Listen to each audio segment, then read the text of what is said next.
Representative Kia, welcome to your committee. I just wanted to ask you to move the House File 444, please. Thank you, Mr. Chair. I'd like to move House File 444 to recommendation to go to Children and Family Services. Representative Kila moves House File 444 be re-referred to the Committee of Children, Families, Finance. With that, I see you have A2 amendment. Yes, Did you Mr. Did you want to move the amendment now or wait? Yeah, we can move it now, Mr. Chair. What the amendment does is can I explain the amendment? Please move the amendment, the A2 amendment. I move the A2 amendment.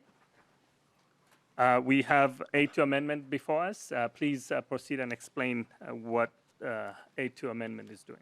Sure. So as many of you know, I represent District 4A, which is Moorhead, making the statement very clear that homelessness is a Minnesota concern. And so what the amendment does is it just added that 40% of the funding in our shelter portion of this would be required to do work in Greater Minnesota, because often we kind of get overlooked. And in a way, this is just a part for me to make sure that we're dedicated to that commitment. Any member discussions on A2 amendment? Lead New Burnley. Thank you, Mr. Chair.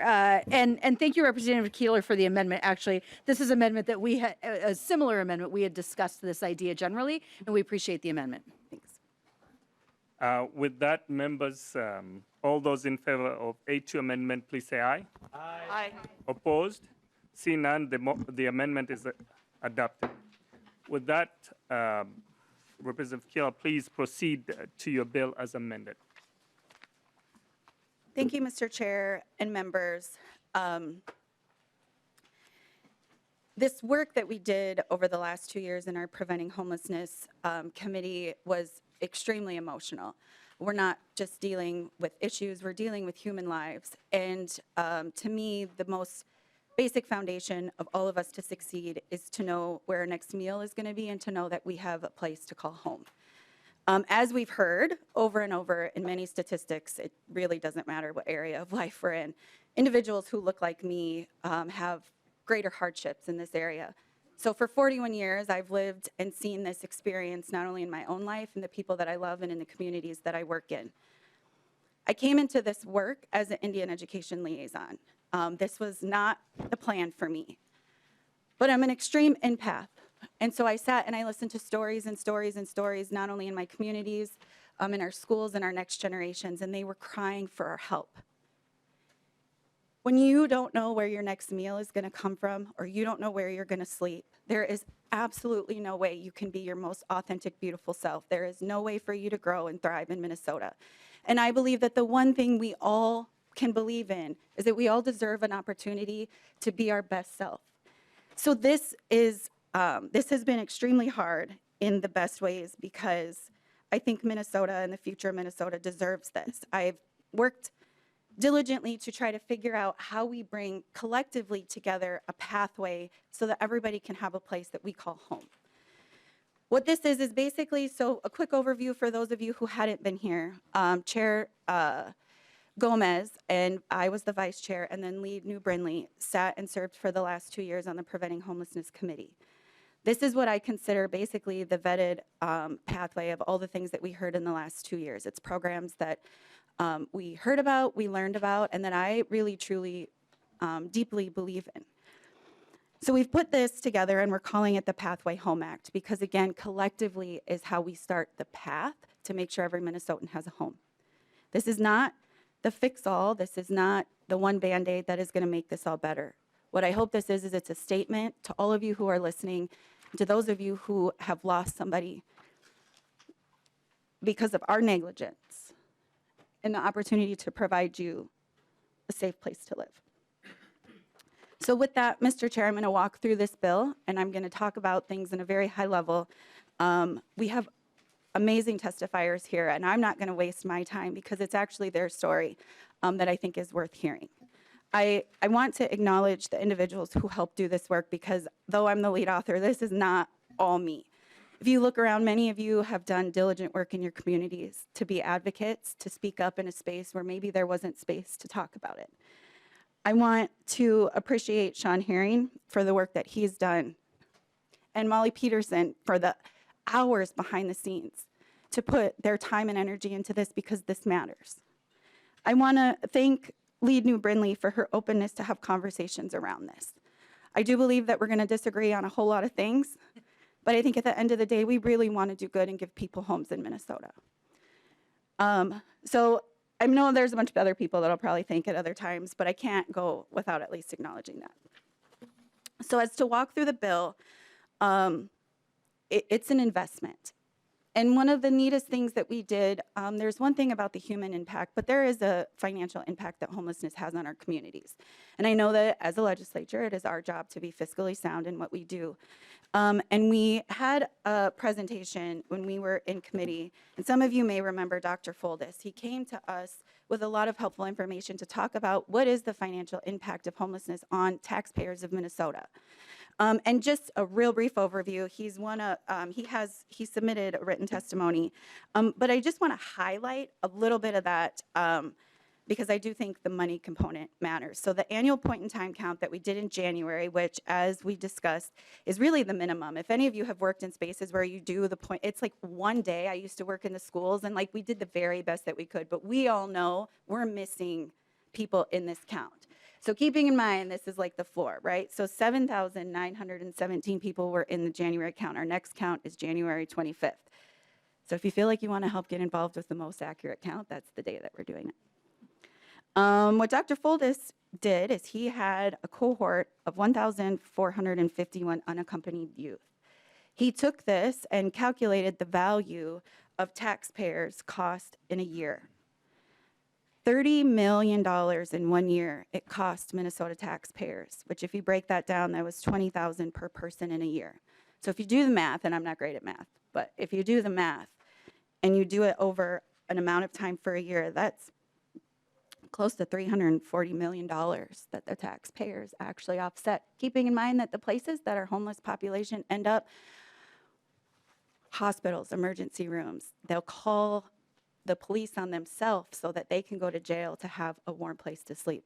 The average cost in Minnesota for a visit in the emergency room is $1,462 a night. The average cost of incarceration in Minnesota is roughly $120. That is not where we're providing the services to help these people, help our relatives live the best life. So I just wanted, before we start talking about the emotional and the human impact, I wanted to share and lay the landscape of the financial impact.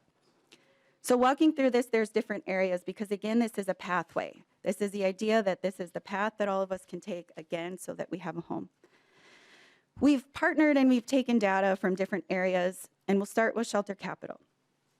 We're investing $150 million in Shelter Capital because we know the brick and mortar is an important first step. Based on the Minnesota Coalition for Homeless Statewide Shelter Assessment, which their request was $200 million, what this bill does is it provides an opportunity to fund those, to finish those. Some have land, some started. This would be an ability to expand the actual facilities that they need. Again, this is where my amendment went in, making sure that 40% of this goes out to Greater Minnesota. And then we do have a line item there earmarked for Simpson Housing, simply because they've already had to shut down and close beds. So there's one part that we can do to build the home, but how do we provide the services within the home? Emergency service programs, or the ESP grants, which Representative Breyer did a lot of work in carrying, are grants to support the ongoing operations, programs, staffing, and resources needed, because it's more than just a roof over your head. We want to provide the services to be able to lead you to the most successful path. This appropriation is $20 million a year. Transitional housing is the next step. So we get you into a shelter, we help you with the services, but how do we get you into a home? This is where the education piece comes in. This is where the opportunity and the learning and the partnership comes in. This is where creating an opportunity for you to get into a home and sustain your home is really important. So transitional housing is an investment over 36 months to help you transition into a home so that you can increase the likelihood of success there. One of the areas that I've been extremely passionate about and that I talk about in other areas, when I was getting my master's degree in educational leadership, I did my practicum on what are the barriers to academic success outside of academic rigor, which is kind of a mouthful, but basically I was asking people, what were your barriers? Not, is math hard? Is science hard? What are the barriers? And the two things that rose to the top were access to food and access to shelter. So again, our kids aren't successful in our schools if they don't have these. So our Youth Homeless Act was actually a program that was really advocated for by the youth themselves. What this does is it provides grants and funds street outreach. It's out in the communities, it's out in the spaces where our kids are at, providing the services that they need. Can you imagine being a kid and not knowing where you're going to go, not having the resources as an adult, and being terrified? The data that I see that this led to is increased attempts of suicide or successful suicides, because when you don't have a home, it is really hard to find a path or feel like you can be successful in your life. Under that, we're piloting the close-knit program. The thing about this is it's designed for young adults who are staying with chosen families that maybe just need a little bit of help in the path to get back on their feet. Lastly, it goes back to what Representative New Brindley talked about, is the homeless management information system, because I agree, collectively is how we do this work the best. The one thing that I did, and I just want to highlight, is I asked really diligent questions because I don't want personal information shared. As an individual who comes from a population that when you track us, it's not always for good. And I think that if people are utilizing services because they're in hardships of their life, we shouldn't be tracking that or following that without really intense audit trails to see who's looking at that information. And so really what this is to make sure that we know at a real-time moment who needs what, where those opportunities are, and how we can get those to those services, so we're not just sending people all over the place to go find another place if we're full. The thing about this is it's a federal program that's mandated on us, so right, federal programs, and we have to pay for it. And so this is just providing the opportunity to pay for that, so we're not taking funds from another place, making dedicated funds to follow through with that. So that, Mr. Chair and members, is the overview of the bill. I am extremely honored and humbled to be able to carry this and to have this conversation. And at this time, I'll yield the rest of my time to our list of testifiers. Thank you so much, Representative Kiel, for the presentation. Members, in your packet, you have all the letters of support, including the front page of, I think this was from Star Tribune yesterday, maybe today. And you have a lot of information included in here if you wanted to read more about the testimony from individuals who are not able to be here. With that, we start with the first testifier is Rhonda Artisan. Welcome to the committee. Please introduce yourself and proceed with your testimony.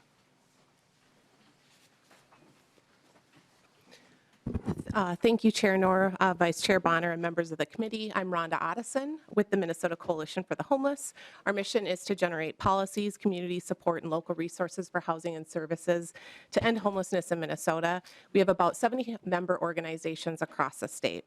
I want to thank Representative Keeler for chief authoring this historic investment, and the co-authors for your leadership to secure critically needed resources to create a pathway home for every Minnesotan.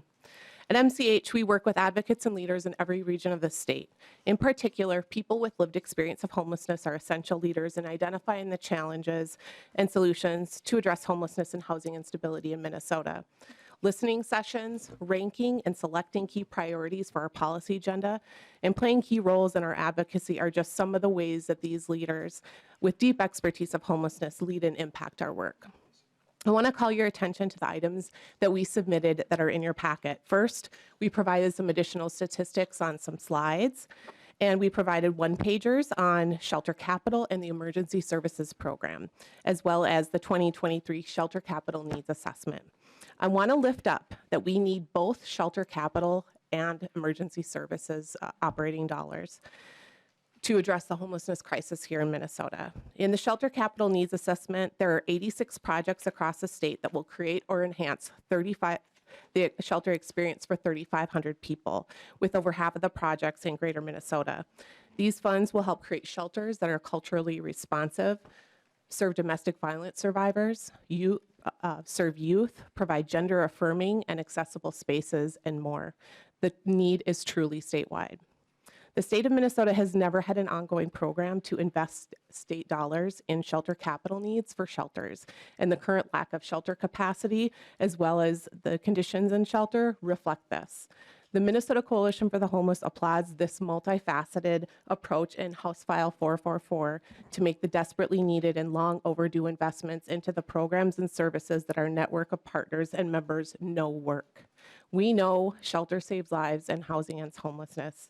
And thank you for your time. And then I'd like to invite Tamara Stark up from Tubman to talk more about their shelter capital needs.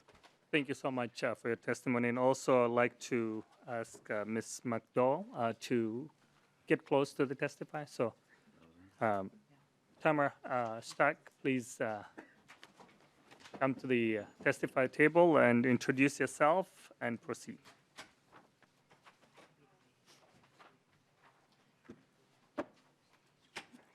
Welcome to the committee. Please introduce yourself and proceed with your testimony. Thank you. Good afternoon, Chair Knorr and members of the committee.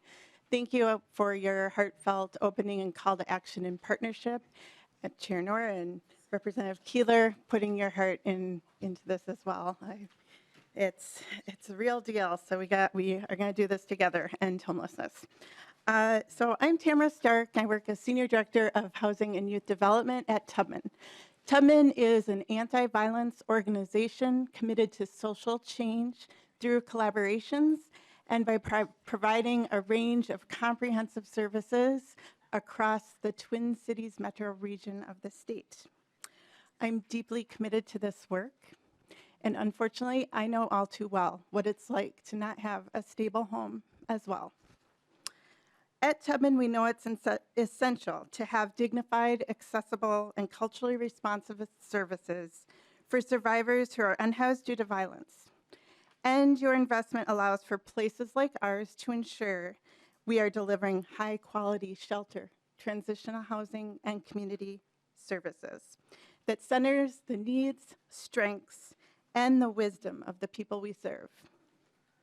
These investments help ensure that individuals, youth, and families have access to 24/7 comprehensive services and wraparound support, including safety planning, individual coaching, culturally and developmentally sound case management and advocacy, support groups, survivor-centered leadership, recreational activities, and expressive arts, career and financial skill building, as well as trauma-informed staff and security functions that are culturally responsive, inclusive, and representative of the populations we serve. As we deeply value the wisdom of lived experiences that help further enhance services, these dollars would specifically allow us to the following: adding an elevator to improve accessibility, complete a partial roof replacement, make needed electrical updates, and begin kitchen repair and renovation. We would also be able to add more fully accessible restrooms. When people enter our spaces, they are trusting their lives with us, and it's critical that places we do the work demonstrate this, and that people we have providing the services get the resources that allow them to deliver in ways that demonstrate our dedication to providing the best possible experiences in order for people to thrive no matter where they're at in their healing journey. Given that Minnesota has not historically provided funding for shelter capital, your efforts show us that you truly are invested in the health and well-being of every Minnesotan. I greatly appreciate you allowing me to share this testimony, and really am thrilled about this homelessness package. It will truly save lives and brings us closer to ending homelessness in this state. I am now happy to answer any questions you may have. Thank you so much, Ms. Stark. You may stay around in case there's any question asked. So the next person testifying is Ms. McDowell, and then Sarma, get close by so you can be next on the list.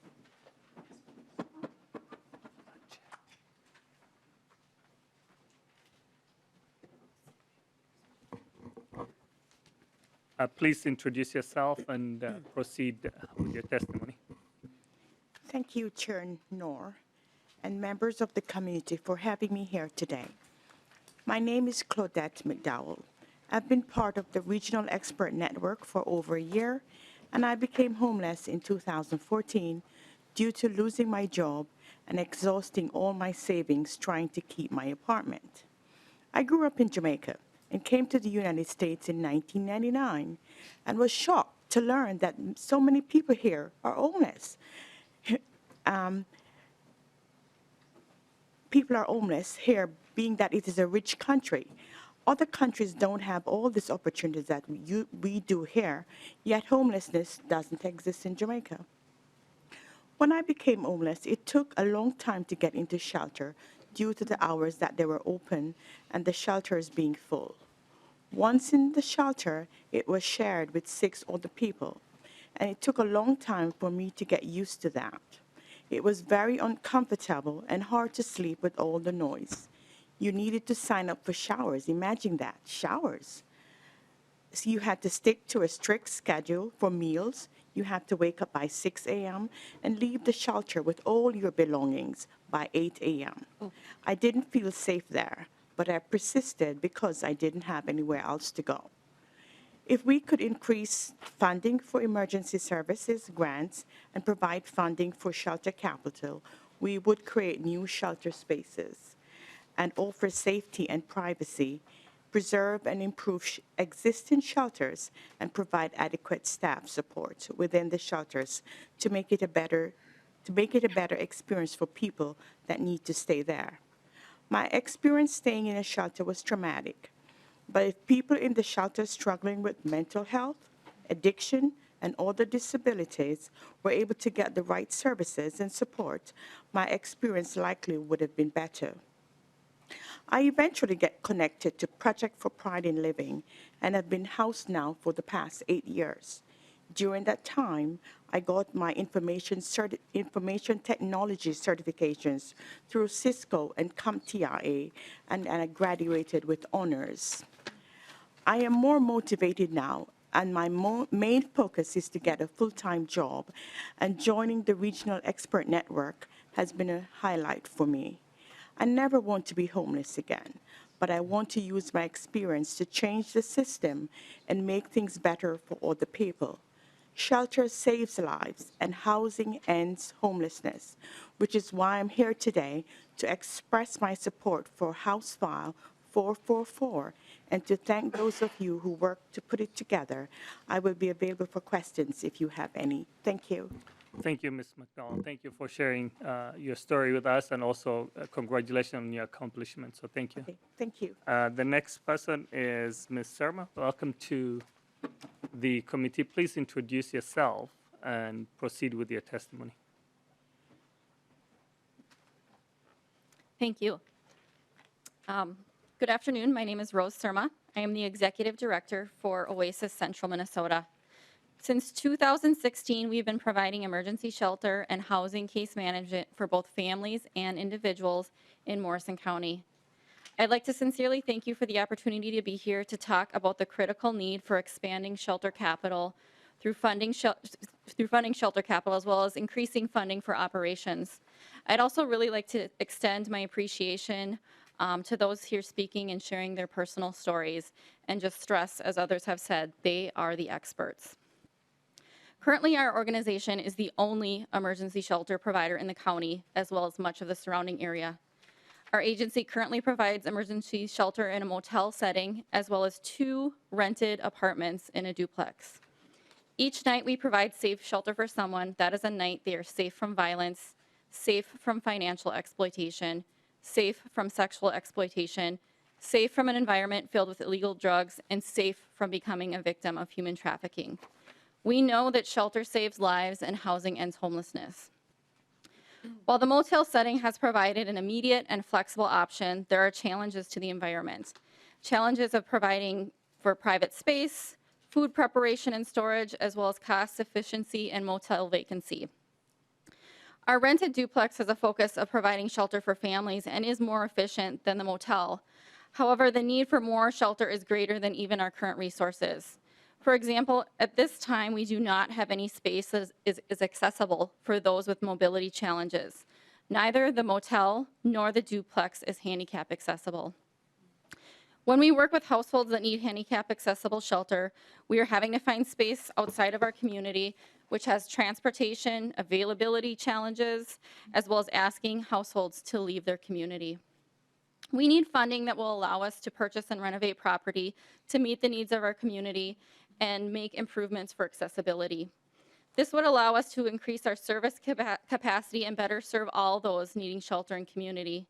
In fact, our agency has identified potential shelter sites that could be readily acquired and transitioned into emergency shelter space if our organization had access to funding, as well as confidence in ongoing operational revenue from ESP funding. When we look at shelter, we realize that it is more than 4 walls and a roof. It is quality support services we provide within those structures as well. However, this comes with a cost. Our largest operational cost within our organization is staffing. Furthermore, we, like most organizations and businesses today, have seen staffing shortages as well as wage cost increases. Those we serve have often recently experienced some form of trauma and crisis and are often vulnerable and marginalized. We need to make sure that we provide safety and support. I believe all Minnesotans deserve a safe place to call home every night. Unfortunately, we live in a time where that is not true. This is why I'm here thanking you for bringing forward House File 444. This is a crucial investment toward ending homelessness here in Minnesota. Thank you for your time, and I'm available for any questions.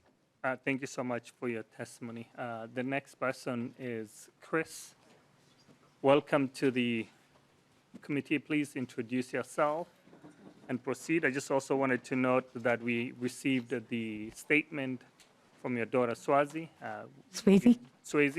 and we've included that, the handwritten statement in the packet. So thank you so much. Appreciate it. Please proceed. Yes, sir.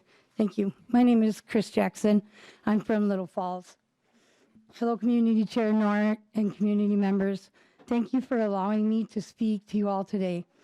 My name is Chris. I'm a single mom of 6, and I'm here today to share my story and struggles of being homeless. My first experience being homeless was when I was 11 years old. As a child, couch hopping or trying to stay with friends, but ultimately sleeping in the streets or in the play equipment at various playgrounds.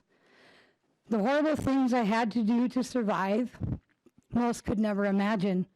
From having to run drugs for local drug dealer to not be beat, or forced into prostitution, ending in beatings and forced captivity, just to have a place to sleep.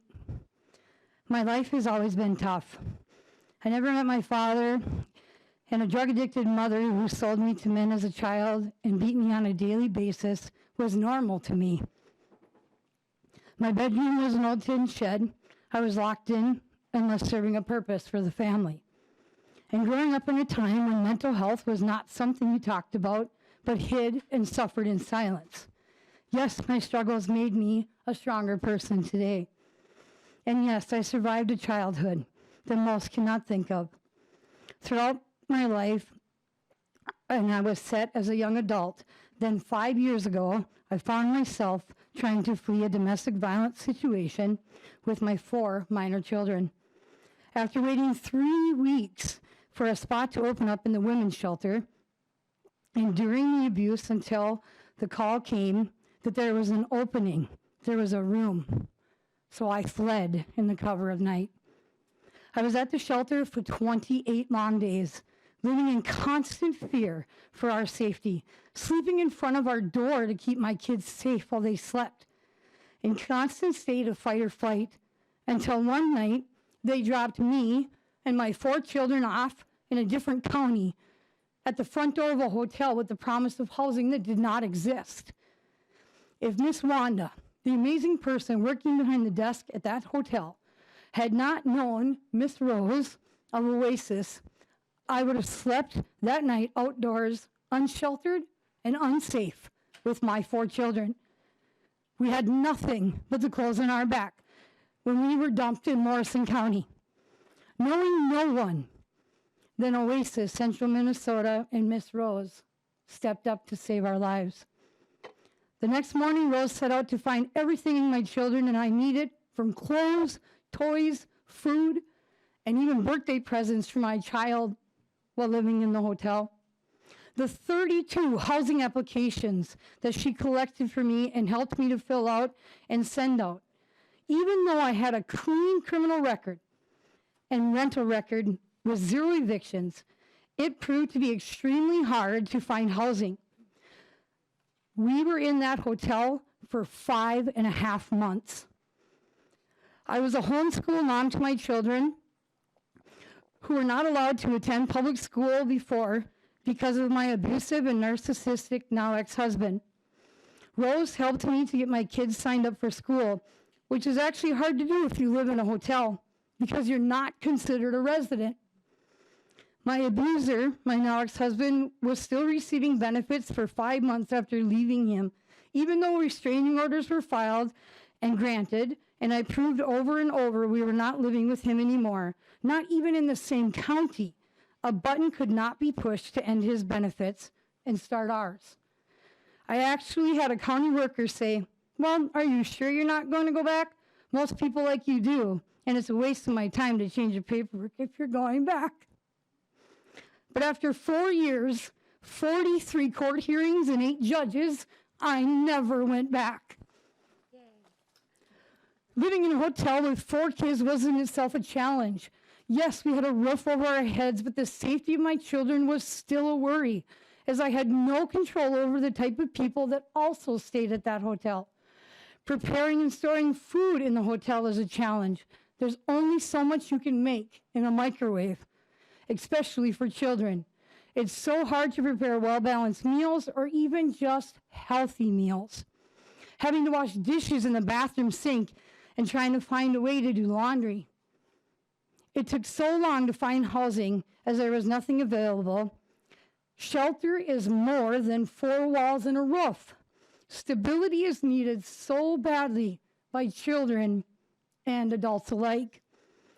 The constant worry to provide and to have an adequate home to raise my kids in was an everyday concern. We survive on less than $400 a month in cash assistance after paying my rent, but myself and my children will never give up. Oasis has plans that would increase shelter options by acquiring their own building or to build a building, that they need capital to make that happen. That's why supporting this bill is so important. It will be a space to be safe and successful. There needs to also be supportive services in all areas, and by providing a centralized location would be the best outcome possible. Because my experience is though I have become an advocate for other survivors in my community. I also hold a seat on the Catholic Church Social Concerns and Advisory Council, as well as a community member seat on the Emergency Food and Support Program in Morrison County. I helped bring Toys for Tots to Morrison County for the first time ever officially in 2022, and provided toys and food baskets for the holidays to over 600 children. I've been a part of Morrison County Toy Drive also for the last 3 years, and helped battered women, single moms to fill out and drop off housing applications, job applications, but most importantly, providing a safe home for kids, for the children who are being hurt and affected by our lack of homes.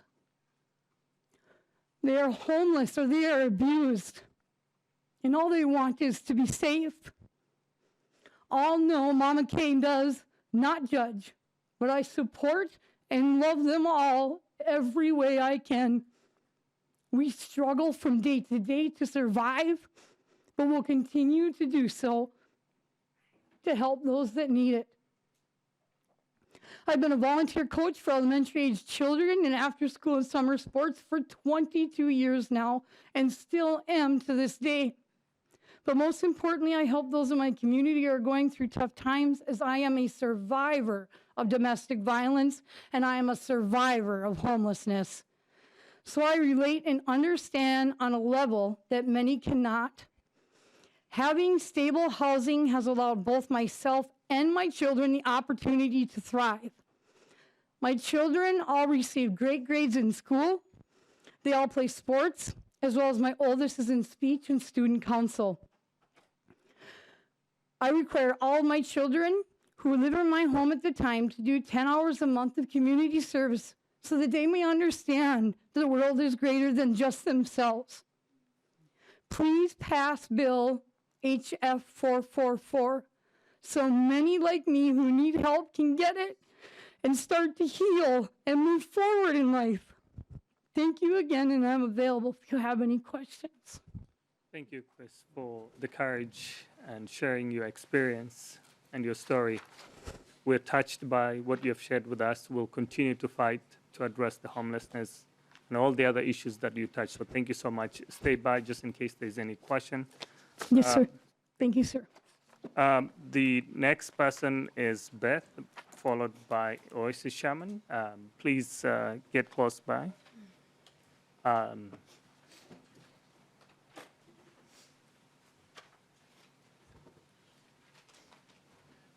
Welcome, and please introduce yourself and proceed with your testimony, and maybe cut short a little bit. We've got less time left for the bill, so thank you. Thank you, Chair. Thank you, Chair Nora, and members of the committee so much. It's difficult to go after such an amazing person, and I'm also in front of two other amazing people, so I will definitely keep my remarks short. I want to just really also thank you, Representative Noor, as well as Representative Keeler, and I have to give a thank you to Sean Herring, too, and Representative Fisher. How could I ever forget you? Just people that have really, really championed youth homelessness, and so thank you for that.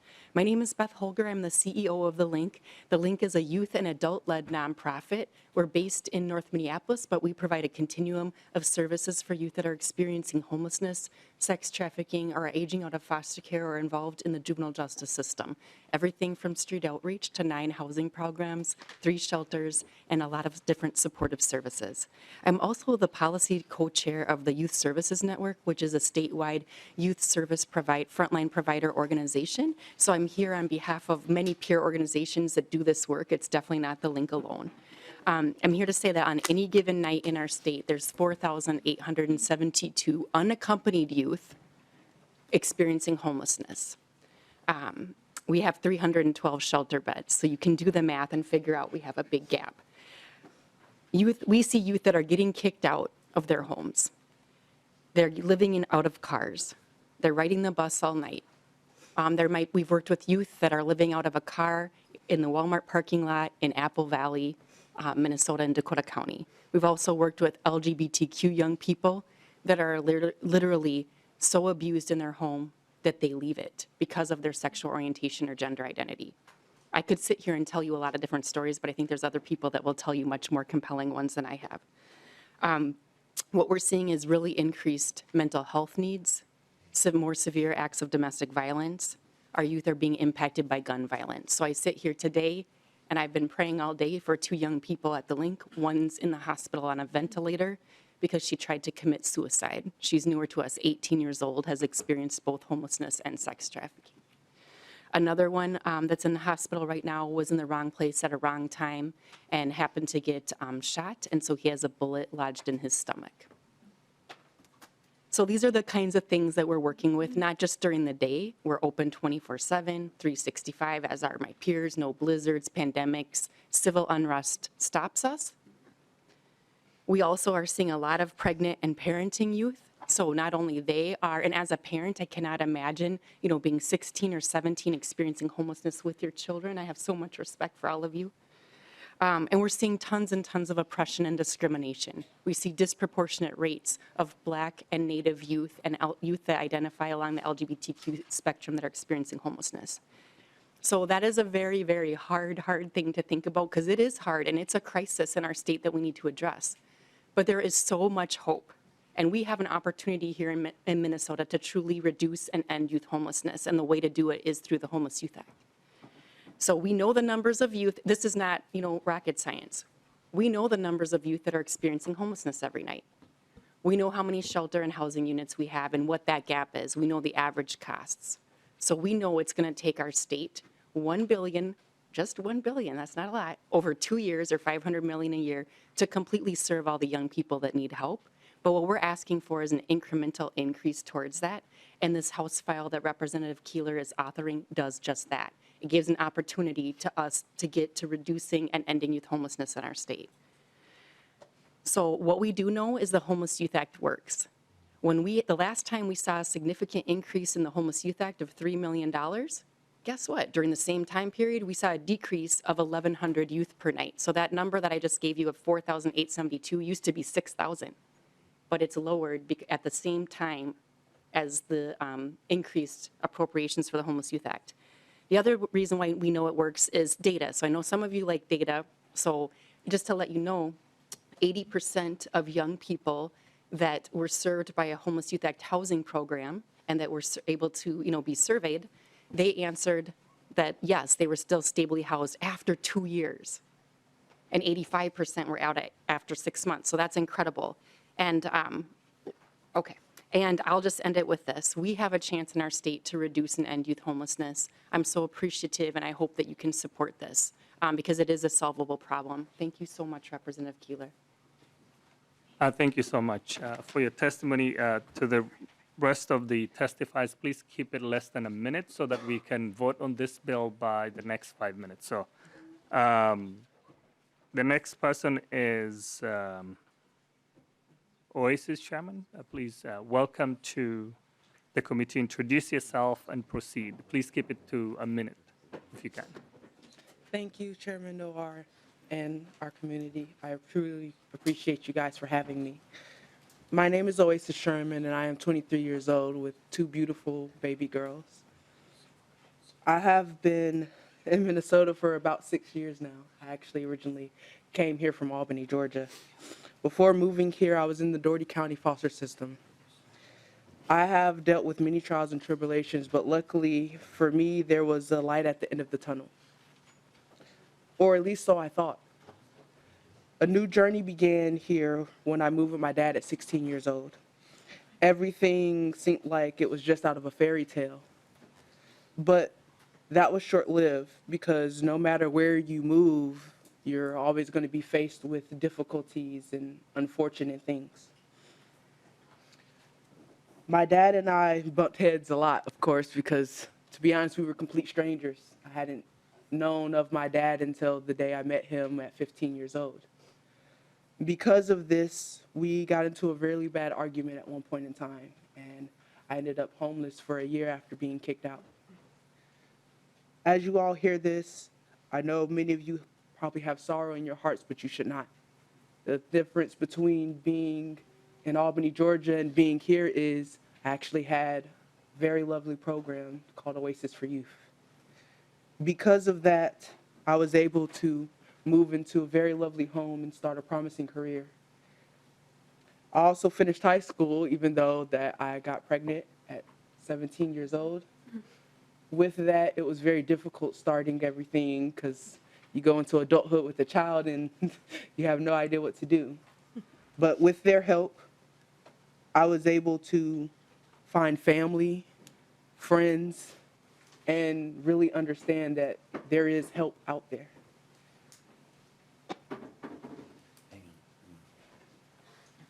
So I feel that it's very important for these programs to continue to be assisted and made, because without programs like these,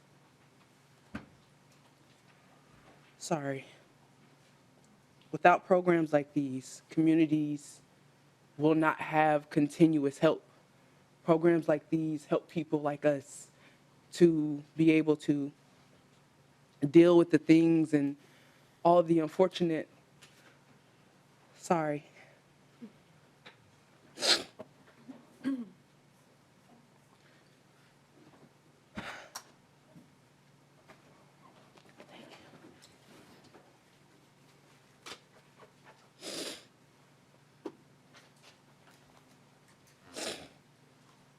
programs like these are needed because they assist people like us in getting continuous help to better our communities.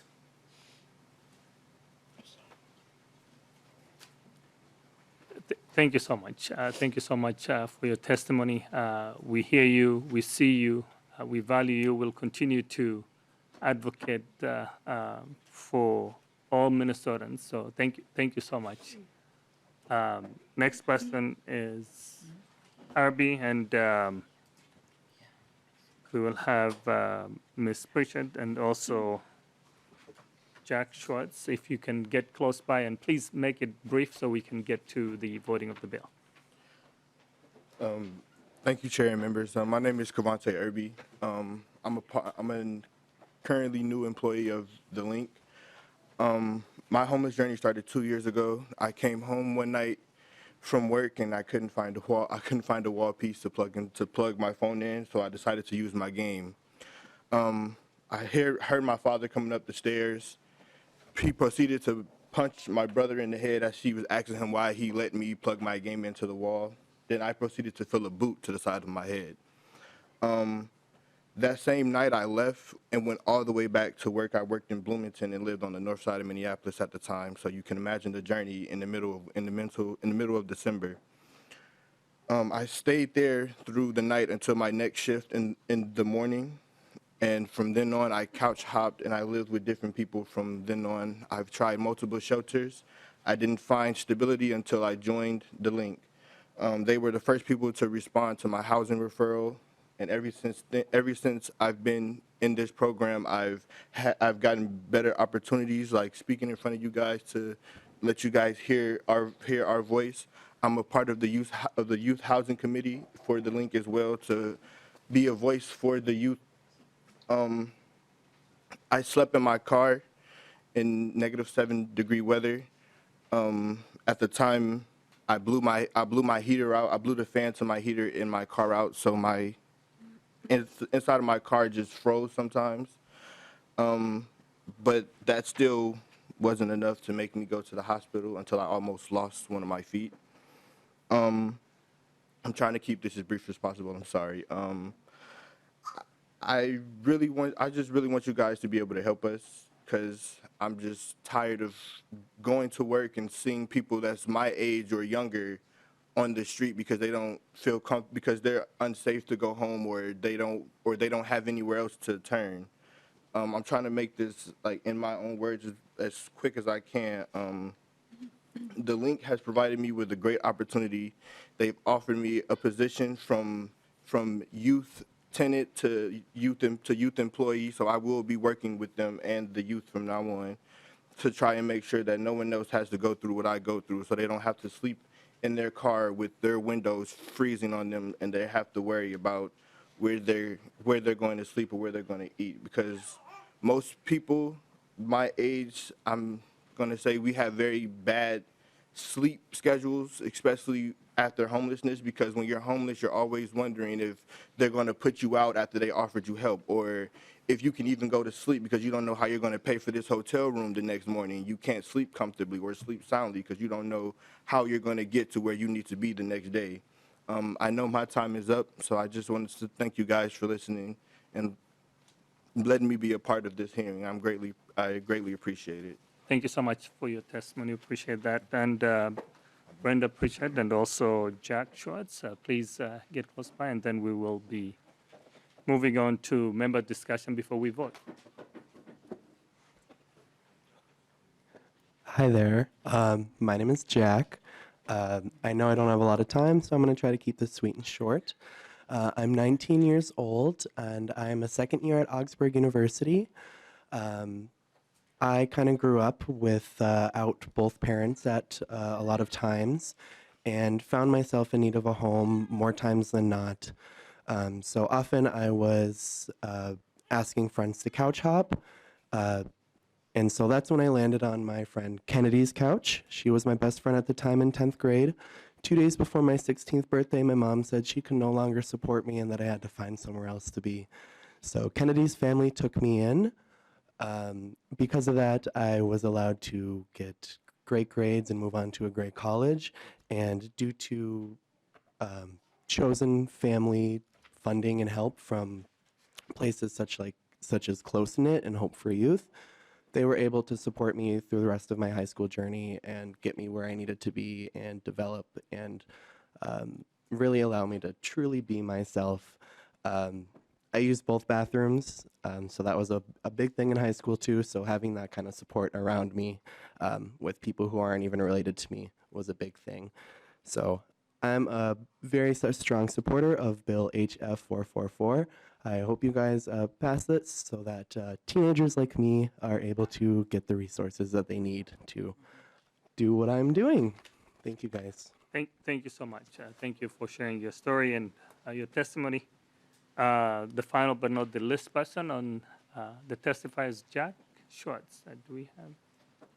We switched. Oh, Sorry, we switched because Jack has to leave. Brenda, thank you. Yes, I'm Brenda Pritchard. Thank you. My name is Brenda Pritchard. I'm here to support Subdivision 4 and the funding for Chosen Family for Youth. A little bit about me and my experience working with Chosen Families is I live in rural Big Lake with my husband, 2 children, and 4 golden retrievers. My professional career has been about 20 years working with child protection in Sherburne County. But for the last 6 years, I've really enjoyed working with youth. 3 years have been with Open Doors in Elk River and 3 years with Hope for Youth in Anoka. And I know we're cutting time short. Basically, the program is to support youth who are staying with somebody 10 years older than themselves. It could be an aunt, could be a grandma. The things we can provide is very intensive case management, and we can also provide a financial stipend, which that can help with offsetting rent, groceries, gas cards, etc. Why we need the money? I've seen it work. Another thing is youth find good people to stay with, and they're with safe people. Another reason is I had a waiting list. There were so many youth to serve, so many people to help. Another reason is this is really a great solution for rural adolescents and families. There's no family shelters in Elk River, Minnesota. There's no shelters for adolescents. The youth in their area, when I was working with them, were telling me that we're sleeping in laundromats or hiding in laundromats, sleeping in outhouses when it was raining. The youth at that time didn't want to go to Minneapolis to find a shelter. They wanted to stay in their community. In conclusion, it's been very powerful and rewarding work. Youth need much more than a roof over their head. They need people who care about them, and Chosen Family can help them provide this. Thank you. Thank you so much for your testimony. Members, discussion, please. Lead New Brindley. Thank you, Chair Knorr, and thank you, Representative Keeler. Man, I'm like emotional today. But thank you to the many testifiers. And I won't start talking about your stories, your names, because that's too hard. But Representative Keeler, thank you for the bill. And I appreciate what you're doing here. And I think you know that I'm sincere in that. And I really do. But unfortunately, it's my job to sort of offer a little bit of a counterpoint and bring it back a little bit. I really appreciate the goal of this bill and the purpose of this bill. But I do think that as legislators, we've got to be careful. And we need to consider some things. I'm really concerned, and we talked about this, I'm really concerned. You know, we have a ton of money in state government right now, a ton. And we have money right now to do these things. After tonight, we probably won't have this money 2 years from now and 4 years from now. We're passing legislation that's going to make this really, really difficult, what we're doing in the tails. And I'm really concerned about creating situations in the tails where we're going to put ourselves in a position where we are either in deficit spending or we're going to be forced to cut funding that folks are counting on. And I think that that's an unfair position to put providers in as well, expecting the very significant increases that are built into this bill language. You know, we've talked about this as well. While I so appreciate the stories that were just shared, I'm really concerned about the Chosen Family grants. And the reason for that is not because it's a good idea. You know, I grew up in a family where my parents, we always called it the strays, right? Like we took in all the stray kids, and I always had extra brothers and sisters, many of whom I am really close to today, and they really are my brothers.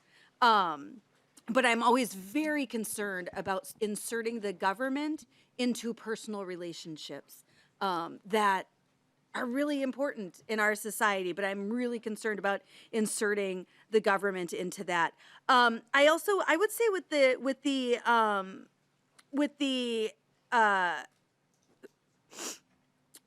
money, the 150 million for facilities, that's a great use of one-time funding.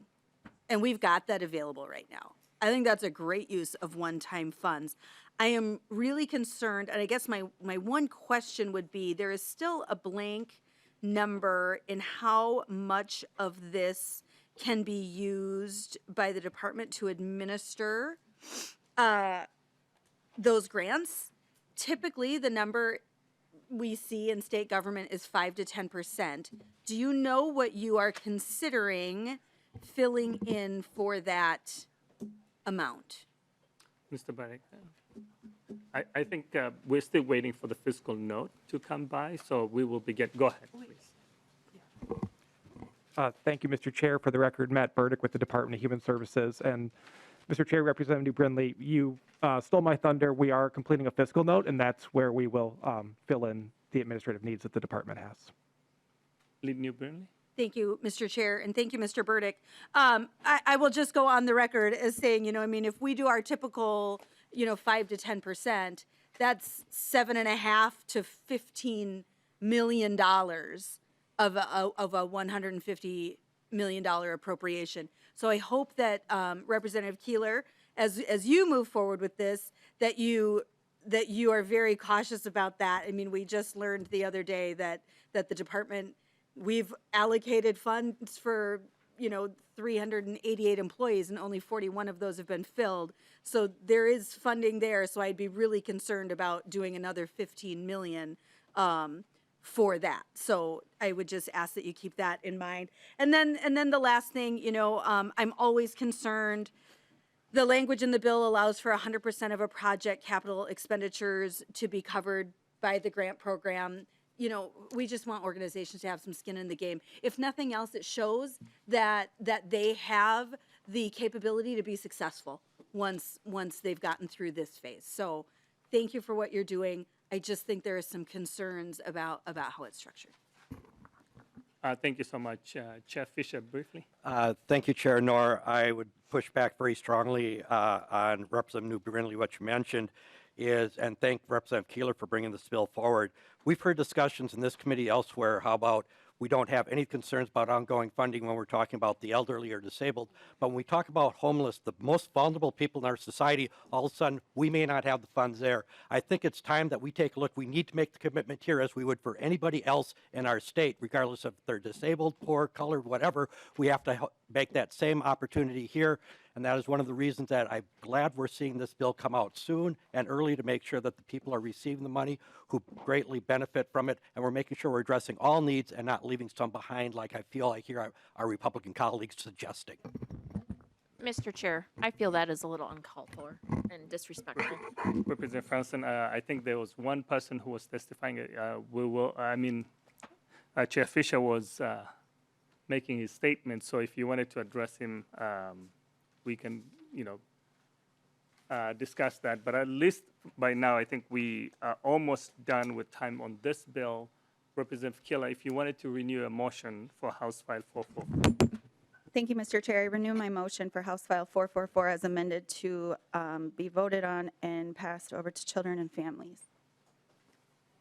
We have a motion. Representative Keeler renews her motion that House File 444 as amended to be re-referred to the Children and Families Finance Committee.